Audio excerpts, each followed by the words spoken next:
හාත්පසින්ම හිත නිවෙන තැනක්, ගතට පුදුමාකාර විදිහේ සිසිලසක් දැනෙන තැනක්. මේ ලාංකීය රජ දවසේ තවත් විසල් නිර්මාණයක්. අපි ඉන්නේ කුරුණෑගල වෑවුඩවිල්ල හත්පත්තුවේ මාදුරු කෝරළේ රිදීගම පුරාණ විහාරස්ථානයට තමයි අපි ඇවිල්ලා තියෙන්නේ. පුරාණ විහාරය දැක බලා ගන්න තමයි අපි ඇවිල්ලා තියෙන්නේ. අවට මනස්කාන්ත පරිසරයක් තියෙන්නේ. අපි ඉන්නේ රිදී විහාරයේ උඩමළුවේ. එහෙම නැත්නම් උඩ විහාරය තමයි අපි මේ මොහොතේ රැඳී. රිදී විහාරයේ ඉතිහාසය ගැන කියද්දි රිදී විහාරයේ ඉතිහාසය දුටුගැමුණු රජුගේ පාලන සමය දක්වා දිව යනවා. දුටුගැමුණු රජතුමාගේ රුවන්වැලි මහා සෑයවත් ස්වර්ණමාලී මහා චේතිය හදන්න අවශ්‍ය කරන මේ රිදී වල හිගයක් තිබිලා තියෙනවා ලාංකීය දීපය තුල හොයාගන්න. ඒ නිසා රජතුමා කොහොම හරි පණිවිඩයක් යවලා තියෙනවා ලංකාවාසී ප්‍රජාවට, ඒකල හිටපු ජනතාවට එහෙම තැනක් දුටුව රජතුමාට කියන්න කියලා.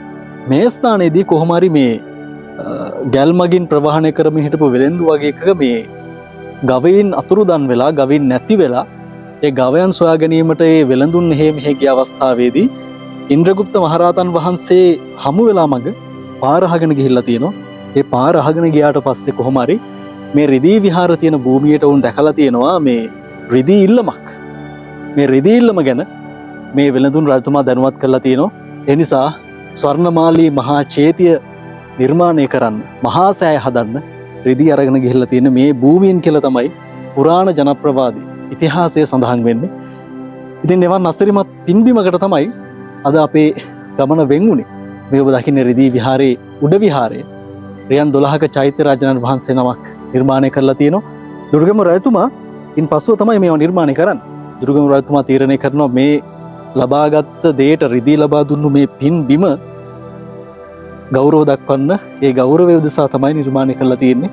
මේ විදිහට රිදී විහාරය මෙතන උඩ විහාරය තමයි අපි ඉන්නේ. පහළ විහාරය දැක බලා ගන්න පුළුවන්.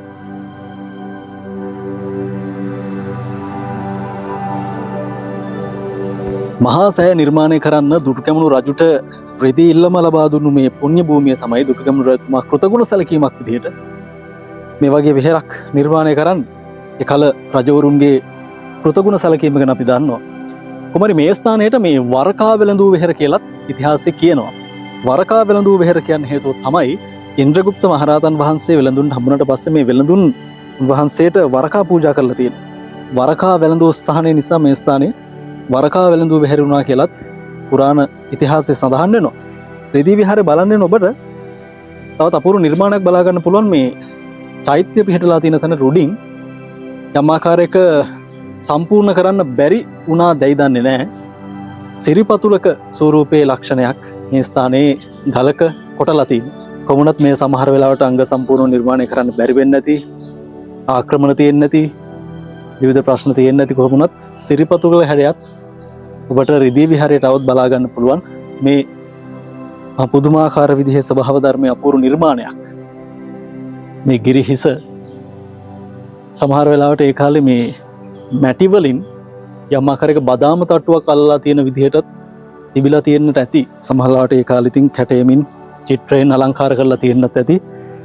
ඒකල අපේ පැරණි පුරාණ මිනිසුන්ගේ නිර්මාණශීලීත්වය ගැන ඉතින් අපි ආයේ නැවත අටුවා ටික කියන්න ඕනේ නැහැ. ඉතින් රිදී විහාරයට આવොත් මේ ලක්ෂණ බලන්න පුළුවන්. මේ උඩ තියෙනවා අලංකාර කටාරමක් හොටල. මේ විශාල ගල් නිර්මාණ. ඒ හදලා තියෙන අලංකාර කටාරමත් ඔබට බලා ගන්න පුළුවන්. කොහොමද මේවා කරේ? මේවට පලංචි ගැහුවද? උඩට රැංගේ කොහොමද දුඹ කර තිබ්බද? අදලත් අපේ ඉතිහාසයේ විශ්මයක්. ඒ විශ්මයේ දිගේ ඉතින් අපි මේ දේවල් වලට ඇවිල්ලා බලලා යනවා. මේ තැනට ආවට පස්සේ ඔබට මේ වටපිටාවම පුදුමාකාර විදිහේ මනස්කාන්ත දර්ශනයක් පේන්නේ. මගේ මේ ලස්සන රටේ ස්වභාව ධර්මයේ අපූර්ව නිර්මාණ, කඳු කොත් වලින් වටවෙච්ච මේ ලංකාද්වීපය බලා ගන්න පුළුවන්. රුවන්වැලි මහා සෑය තනා තිබෙන රජරට ඓතිහාසික අනුරපුරයට එකල රිදී විහාරයේ සිට රිදී ඉල්ලමින් රිදී අරන් යන්න නැති ගැල් මගින් අද කිලෝමීටර් වලින් ගත්තොත් කීයක්ද? අද අපිට A9 මාර්ගය තියෙනවා යන්න, විවිධ මාර්ග තියෙනවා යන්න. හැබැයි එකල ගැල් මගින් ප්‍රවාහනය පමණයි. ඉතින් මෙවන් අසිරිමත් පුණ්‍ය භූමියක් තමයි රිදී විහාරය කියන්නේ. ඉතින් ඔබ අනිවාර්යෙන් එනවා නම්, ඔබ කුරුණෑගලට ඇවිල්ලා යනවා නම්, ඔබ කුරුණෑගල මාතලේ මාර්ගය යනවා නම් රිදීගමට කිලෝමීටර් 3.5ක් විතර තමයි ඔබ එන්න ඕනේ. ප්‍රියන් 12ක් විතර උස චෛත්‍ය රාජානන් වහන්සේ ඉතින් අපිට දැක බලා ගන්න පුළුවන් රිදී විහාර භූමියට. ආවට පස්සේ අපි එතන යන්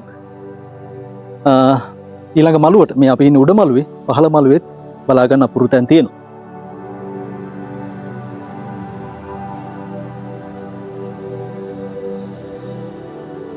රිදී විහාරයේ උඩ මළුවට ආවට පස්සේ මේ විහාර මන්දිරයට ඔබට එන්න පුළුවන්.